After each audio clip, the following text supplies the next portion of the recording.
It's the radio guy, Mike Prince. Welcome to another episode of the Mike Prince Show. Come to you each and every day right here at the Open Mic Broadcast Network.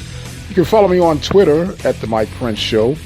The YouTube channel is the Open Mic Broadcast Network.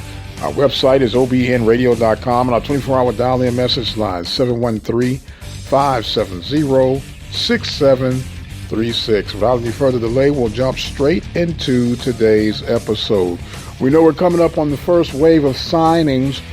Bubba McDowell has been active on social media, showing up with some commitments for the deadline starting tomorrow. But the true deadline will be in February. What will happen? Will anything be of significance to add to the Prairie View arsenal? That will be determined. We made mention on the other day that many of the seasoned coaches, they like to reserve some of their signings to the spring. We don't put a lot of emphasis on these signings because, as we mentioned before, you never know what you're going to get. But you got to be excited about what Texas Southern has done. They made leaps and bounds this past season with 58 freshmen. Now, I know that's not the norm with the portal action that we have these days, but it's encouraging if you are a Tiger fan to see which direction they can go.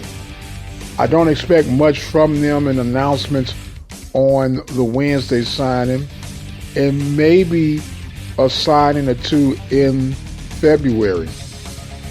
But with 58 returning players, little room, I guess, to add, but it all be about the key additions that you could bring.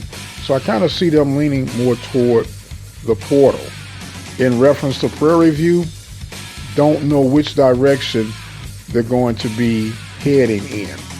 And I was doing some simple comparison on the other day, and I thought I would drop it by to see how you guys thought about it. Now, we know that Prairie View has one of the better budgets in the Southwestern Athletic Conference. And if we were to compare apples to apples, let's say to our kinfolk down the road at Texas Southern, no other SWAC schools to mention today, just Prairie View and Texas Southern. When you compare them apple to apple, budget to budget, would you say that Prairie View as an athletic department is underachieving or overachieving? We could do a quick breakdown, and when I'm talking about comparison of budgets, as we mentioned, and everybody put a lot of emphasis on facilities and just the overall finished product on the playing surfaces. Let's go down the list, shall we? Football, I would have to say Prairie View is achieving its goal. They have been able to handle Texas Southern the last 7 of 7 seasons. When it comes to women's basketball, I would have to say that Prairie View is underachieving. When it comes to men's basketball, they are achieving. Both of those programs have been right there at the top of the conference. When it comes to baseball, although Prairie View had an exceptional year in 2020, I would have to say underachieved. When it comes to softball, it's hard on this category, but you're going to have to say underachieved for the simple fact Texas Southern has won 11 consecutive Western Division titles. And that is no joke. You can't do that by accident. Volleyball, we would have to say underachieved. Track and field, and I'm just going to say track and field, men, women, and cross country. We'll add all that together. I'm going to say achieve. And when you look at the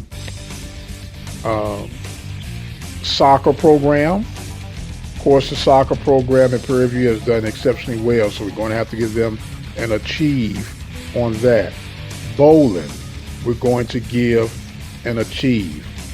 Golf, we're going to give an achieve, even though there's been a switch up in the leadership as far as coaching. Coach Jennings, of course, went to Central Michigan.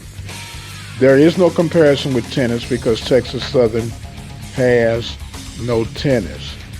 Now, when it comes to administration, I'm going to have to say at this point, underachieved due to the fact that Prairie View has had 4 different athletic directors in the last 5 years. So that still has room for improvement, growth, and etc. So when you look at it, apples to apples, oranges to oranges, Prairie View could stand some improvement. And I guess I said all that to say that it's going to start with this next football hire. It's going to start with the moves made from the administrative team, from the athletic director's seat. So a lot of things happening, a lot of things that will need to happen, and to be quite frank, a lot of things that should happen. We'd love to hear from you and your analysis of what we've broken down on today, on whether or not you feel that Prairie View is where they should be compared to facilities, budgets, and everything else that makes up an athletic program. I am the radio guy, Dr. Mike Prince. Thank you guys so much for joining in with us. As always, subscribe to the YouTube channel at the Open Mic Broadcast Network. Follow me on Twitter at The Mike Prince Show. And don't forget to visit us on the website, obnradio.com. And until the next time, you guys be blessed, and we'll see you on the other side.